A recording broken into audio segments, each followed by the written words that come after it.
in case you haven't heard, I'm sure you have, Tesla stock up today, more than $16 a share. That's over 7%. While Tesla continues to be pretty volatile, this doesn't happen every day. Now, just to be clear, the reason this has occurred is because Tesla has massively expanded their global advertising spend. Hang on, sorry, my producer's in my ear. That's not true. It turns out that Elon Musk has actually deleted his X account and stopped sharing opinions that offend an extremely small and irrelevant number of woke snowflakes, particularly in California. Wait, that's not true either. Well, this is awkward. I hope my editor can get rid of this. It's going to be pretty embarrassing to publish a video with. Okay, hang on. Oh, apparently, my producer's just saying we're about to cue a clip from some guy who posted a video yesterday before this happened saying this might happen and explaining why this might happen. And apparently it has nothing at all to do with Tesla advertising or Elon Musk having and sharing his strongly held opinions. There's also another effect, specifically relating to investors, who are likely to see this as the signal of the beginning of many additional rate cuts, which is likely to cause major behavioural shifts among investors, especially big money investors who are running for the exits, especially around, quote, growth stocks, because interest rates go up, must sell growth stocks, and now interest rates go down, must buy growth stocks. And if many of these big money / big brain, in some case, investors think, well, if rates are going to keep coming down and growth stocks are then probably going to benefit, maybe I should get a little bit ahead of that and load up on the growth stocks before more rate cuts. Now, this is not a prediction of what's going to happen. I'm just sharing some thoughts about typically how things play out. Of course, just to be clear, I can prove to you, beyond a shadow of a doubt, that interest rates have absolutely no impact whatsoever on growth stocks, nor the automotive market. And the way that I will prove that to you is to note where rates began to surge, say March 2022, but really rocketing up by, say, mid-2022. Compare that to Tesla, which from peak to trough, April 22, just after the first of the rate increases until, let's say, the beginning of January 2023, the stock had collapsed about 65, 66 plus %. Wait, hang on. Wait, did we just look at that time period until that time period? Almost directly in proportion to the interest rate surging from 0.25 to 4.5%. Must be a coincidence. Now, by the way, I don't actually know for sure what caused the massive sell-off in Tesla stock. But hey, I mean, it's worth considering if there was at least some correlation, and if so, what might happen if interest rates continue to come down. Anyway, as I was pointing out, there's obviously no possibility that there's any correlation between interest rates and, let's say, Tesla stock. And to prove that point unequivocally, I just not only want to look at what happened when rates surged from basically zero to 20 times that, but also what happened when interest rates collapsed to basically zero and then held there for a period of time. So let's have a look at Tesla stock from around mid-March 2020 until end of February 2022. So here we are finding mid-March 2020, roughly there. Tesla stock, let's call it $28.50. And was it end of February we were looking for in 2022? Somewhere around there. Somewhere on the order of an 8, 9, 10x increase in Tesla stock. Again, I'm not saying there's a correlation. I'm just saying how curious. Anyway, that was enough of our trip down memory lane. I just thought I'd share that clip from yesterday, speculating about what could possibly happen as a direct or indirect result of an interest rate cut. How curious indeed. Now, obviously, I definitely wasn't suggesting that this might happen. That's why I said there's definitely no correlation and made a very strong point of emphasizing over and over how there's no possible way that rates coming down could cause activity on stocks like Tesla. But I do just want to point out that it is possible that if interest rates continue to come down over time, many of the extremely intelligent, independent thinkers managing money on Wall Street with deep pockets, who certainly aren't obeying the rules, will miraculously all act like a bunch of sheep, obeying the rules, which they're not, because there are no rules, they definitely think independently, and continue to pile into stocks that they'd previously abandoned as rates surged if rates continue to come down. And by the way, folks, I do want to underscore, no trolling. I don't know what investors are going to do. I don't try to predict the behavior of investors and act on that. I just buy if I personally look into the future based on my valuation model and think Tesla looks like a good deal today relative to where it will be in the future. I just buy when I have money. My brain's too small to try and time the market, so I don't try. Many people whose brain is also too small to time the market, unfortunately, think that it's big enough to successfully do that over the long term. Rarely works out. But I think it's important to discuss this. Forget what big money investors are likely to do or not do around growth stocks, especially if rates come down. That shouldn't be a reason for buying or not buying a stock unless you're a short-term gambler in the stocks casino, hoping to make a quick buck or ruin your reputation. But it is worth understanding what declining interest rates will do for consumers considering purchasing, wait for it, a big ticket item, a new vehicle, second only to a home in terms of purchase size. Some consumers who previously literally could not qualify for an auto loan, if rates come down a little bit, will be able to qualify for a loan they previously literally couldn't get. Others who could qualify for a loan at the higher rates but didn't want to be spending that much will be looking at spending less on an auto loan. And lower interest rates will massively affect the overall economy because many businesses use forms of debt in their daily operations, credit, loans to finance equipment and so on. And if interest rates come down, some of their operational costs will come down, meaning they can pass those cost savings on to consumer, meaning shit's going to get more affordable, meaning people won't be feeling the pinch so much. And of course, should this occur, should rates continue to come down, and should Tesla stock on average trend higher over the next X amount of months and rates come down and costs come down and consumer sentiment improves and rah. Of course, all the very intelligent geniuses who've been demanding that Elon shut up and stop having opinions and Tesla should advertise a lot more will suddenly be saying that Elon's a genius again and Tesla's amazing and forget all the dumb shit they said previously that made absolutely no sense, suggesting that Elon Musk having opinions was destroying Tesla's brand, ignoring consumer sensitivity to interest rates on auto purchases, and failing to realise that they exist in a thought bubble. And don't worry, I'll be here to roast those fuckers until the end of time. This current topic being discussed on X. Can we now say Tesla was down this year not because of Elon buying X, but rather because of the macro environment, e.g. interest rates, consumer sentiment, blah, blah, blah? This poster says, I'm sure some people sold Tesla because they don't like Elon posting his random thoughts all day. This is true. And by the way, I guarantee you literally every single one of these people told you that they sold Tesla because Elon bad. Because what's the point of living your life desperately seeking the approval of others? Not all others though, only specific approved others. If you don't tell everybody about your latest move or maneuver to gain some of those virtue signaling points. You'd be hard pressed to find somebody who sold their Tesla stock because Elon bad, who didn't tell you they sold their Tesla stock because Elon bad, and it's not actually because Elon bad, but it's because, please for proof of me, I'm a good person. These people are so pathetic. I've seen a few bumper stickers on Tesla vehicles that people have posted on X. They could be great Photoshop jobs, but unlikely. Words to the effect of, we bought this before Elon became Hitler. How pathetic to live your life so desperate for the approval of others. Now, I totally acknowledge this. There are a very small fraction of a percent of people out there desperate to be approved of by those in their local bubble, their own thought bubble. They'll do stuff like this. And a bunch of dimwits out there will argue, see, look, Tesla destroying Tesla's brand. See, people still... But these people fail to recognize there are two sides to the fucking coin because they live in a bubble. Not only do they live in a bubble, but they're too dumb. They just don't have a big enough brain to understand that they live in a bubble. It's one thing to be in a bubble, but to not recognize that you're in a bubble is a very different thing. There has been an enormous cultural shift since Musk bought X. People who previously had a neutral or even a negative opinion on Musk, many conservatives, right of center, and further, in particular, gaining massive respect for the guy, becoming fans, customers, because they recognize that the guy spent $44 billion to uphold free speech and knowingly took countless arrows and an incredible amount of heat in doing so. A selfless and courageous decision that has garnered Musk and Tesla a lot of new fans. This post continues. It seems today that $700 billion plus of invested capital in Tesla does not care about Musk posting. Kind of true. Farzad responded to this, bingo. Everyone who was shouting from the rooftops about brand damage and political shitposting is eating crow.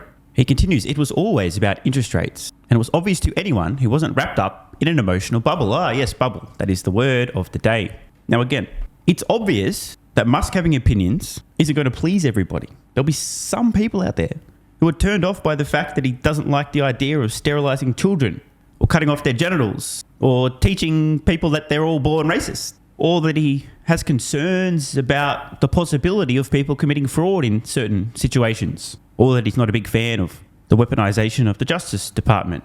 But as I've said, there's two sides to this coin.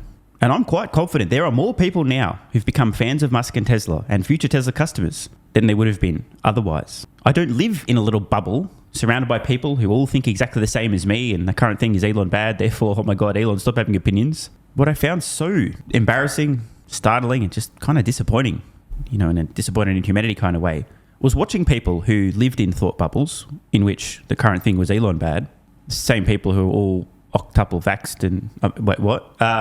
who, as Tesla stock began to experience a decline, coincidentally, as interest rates were rocketing higher at unprecedented rates, never before in history, such increases in absolute terms or relative terms in such a short period of time. Their only possible explanation was, wait a minute, didn't Elon just buy X? Oh, that must be Elon. Buying X destroyed Tesla, and stop having opinions, you're an idiot. These people are just so fucking dumb. So here is my prediction, and this is dangerous because I'm about to make a prediction about the overall direction of Tesla stock, which I rarely do, but here we go. I believe that on average, if interest rates continue to decline over the next 3, 6, 9, 12, 18, 24 months, it's likely, not guaranteed, but likely that Tesla stock will probably trend higher, although in an extremely volatile, as typical for Tesla, manner.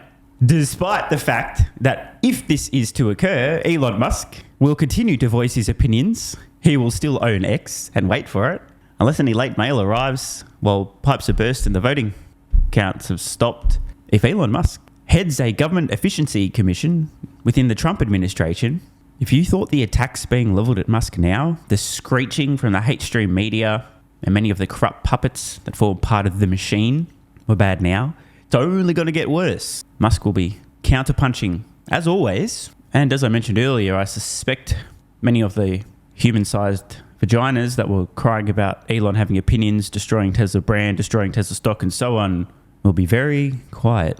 Now, I do want to be really clear. This extremely dangerous prediction I've just made about the potential trend for Tesla stock based on interest rates coming down. The reasons for this prediction are manifold. It's not just the many of the dim-witted big money institutional investors that have deep enough pockets to single-handedly move a stock may start piling into stocks like Tesla that they'd previously abandoned because interest rates go down, got to buy the stock. That's one aspect. But the much more important thing is the broader effects of lower interest rates, which I did discuss earlier in this video. People who couldn't afford an auto loan literally can't get approved, can't service the loan, can't afford the repayments, now can. Others who could afford, but chose not to, the repayment's a lot less than it would have been at a higher interest rate. I'm comfortable taking this commitment on, I'll do that. Then overall, costs of goods and services will come down. As rates are down, businesses have lower costs, lower overheads, they can sell their goods and services at a lower price, people are feeling the pinch less. And many people who previously had delayed the purchase of a new vehicle, knowing that interest rates wouldn't stay as high as they were forever, or expecting the cost of new vehicles, especially electric vehicles, to come down over time, many of those folks are then likely to follow through on the purchase of a vehicle they always intended on buying, but had temporary delayed buying due to high rates. These factors combined, big money piling up on growth stocks because of the rules, plus the actual effects of lower interest rates directly on consumers in terms of vehicle financing, plus more broadly on consumer sentiment and psychologically speaking, if they're not feeling the pinch so much, all likely to be positive catalysts for Tesla vehicle sales and margins over the longer term. Oh, and by the way, I hope you're sitting down. Please make sure you are. I'm not joking, by the way, because a plot twist. Who gives a shit about their automotive business, bro? They're on the cusp of solving autonomy. It's got to make their fucking automotive business look like a rounding error. I'm just kidding. Please focus on the automotive business. I don't want people to realize the true potential of autonomy until I'm finished buying, and I'm not finished buying Tesla stock. So I take that back. Focus myopically on Tesla's automotive business and only their automotive business. You should definitely ignore energy too and the Optimus humanoid robot. Forget that. That's centuries away. I do just want to wrap up, however, by emphasizing again, I personally do not make my investment decisions based around sentiment, current interest rates, trying to anticipate what investors will do or what a stock's going to do. I have a valuation model. Everyone watching, apart from the 3 new viewers, will know that that's available on Patreon. Just check out the link in the pinned comment and join at the investor level and above. Over the next decade, I model 10 years into the future for Tesla publicly in a range of scenarios, the worst case and the best case, plus in between. And nowhere in that valuation model do I have interest rates or consumer sentiment. I'm looking at a much bigger picture. The inevitability of the EV disruption. Last year, roughly 10% of all new vehicles sold were electric. In the future, that's going to be about 100. That's a 10x there just in terms of EV market size. Tesla, I believe, is going to take a massive slice of that. Then we've got autonomy and the humanoid robot. This is short-term noise. We've been over the last couple of years. Short-term noise. As I always say, if in doubt, zoom out. If we look at Tesla over 5-year windows, which is not very long, but hey, for many people, they consider that an eternity. From IPO, mid-2010 until mid-2015, half a decade later, stock up nearly 1,200%. In the following 5 years, stock up roughly another 450%. And in the following less than 5 years, up 150 or so percent. But again, that's not the full 5 year period, only 4. It's been quite bumpy along the way. But overall, this company has continued to scale its business, its output, its revenue, invest aggressively in future opportunities, and extend its already dominant technological lead.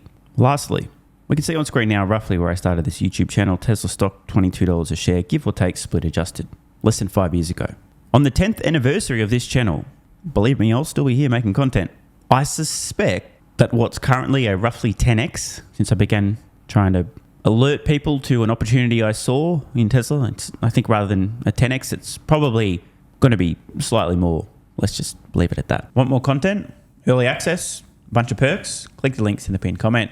AG1 is awesome. I've been taking it daily now for more than 3 years. It's a great way to fill in nutritional gaps. It's packed full of vitamins, minerals, and whole food source nutrients. Plus, has prebiotics, probiotics, and adaptogens to improve gut health, regularity, and help your body handle stress. I'm always looking for an edge to help me feel and perform my best, which is why I haven't missed a day of AG1 for more than 3 years. And I haven't missed a daily video in more than 3 years. Must be a coincidence, right? Just try it and see how you feel. Click the link in the pinned comment or head to drinkag1.com/SMR and get yourself a free 1 year supply of vitamin D3 plus K2 and 5 travel packs.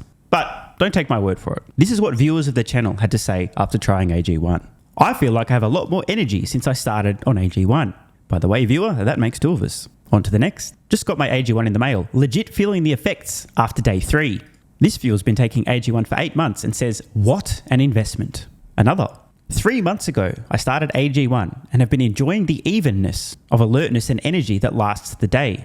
I just started the wife on it too. Are you convinced yet? I mean, hey, it's worth trying, right? Click the link in the pinned comment or head to drinkag1.com/SMR or I can keep going. There's plenty more to come. This viewer, after about a month on AG1, definitely a lack of fatigue in the afternoon. Pleasant side effect is that my coffee intake has imploded and is almost down to 0. One more? Yeah, why not? I honestly feel younger and will be continuing to use AG1. This stuff really is crazy good. I didn't think it would be, but this stuff is awesome. It really is what everyone is saying. One more? Don't mind if I do. I've just received my 3rd month supply. I've drank it every day. I have so much energy throughout most of the day. I'm productive, started a new business, started socializing, refurbished a boat. It's no coincidence. Thank you for your persistence, your integrity, and your insights. Now look, these are not my words. These are not my testimonials. This is what you guys and girls are saying. Maybe it's 100% placebo effect. But even if that's the case, I think it's money well spent. Click the link in the pinned comment or head to drinkag1.com/SMR and get yourself a free 1 year supply of vitamin D3 plus K2 and 5 travel packs. If you're still skeptical, hey, I don't blame you. Everyone on the planet seems to be promoting AG1 now, but guess what? They weren't nearly 3 years ago when I had this to say privately to my Patreon audience before there was a relationship, when I was asked about what I was doing for my health, energy, and so on. Just sharing my genuine, honest thoughts about a product I'd recently discovered that was at the time called Athletic Greens, now AG1. If I could only recommend one supplement to take, Athletic Greens, and I'm not getting paid to say this, Athletic Greens is a fucking game changer. I cannot believe how effective this is. No longer having a lack of energy in the afternoons. It's fucking amazing. There's only one thing to recommend, seriously. Try Athletic Greens. You won't go back. So obviously, just like Elon Musk is a liar, a fraud, a con man, a scammer, a fake engineer, and Tesla's going bankrupt, you shouldn't trust that guy from about 3 years ago who, without any financial incentive, was promoting this product to his audience on Patreon when they were asking about health and what he's doing for supplements. Because obviously, there was some other reason he recommended that, obviously. Not sure what it was, but don't trust that guy. And all the testimonials, like my mental game has improved with AG1. I feel better than ever. I'm so impressed I've bought it for both my parents. I feel more focused and have better digestion. Incredible difference. No more afternoon fatigue. It's relieved gut issues. These are all just obviously fake testimonials from fake people. Right? Wrong. Just try it. Unless you hate yourself. If you hate yourself and you don't even want to risk possibly feeling better, this is not for you. But for everyone else, what's the worst that could happen? Try it for a month. See how you feel. It's a no-brainer. Just click the link in the pinned comment or head to drinkag1.com/SMR. You'll get a free 1 year supply of vitamin D3 and K2 plus 5 travel packs. And you'll take the colossal risk that maybe you might have a similar experience to some of the people whose testimonials we've read in this video.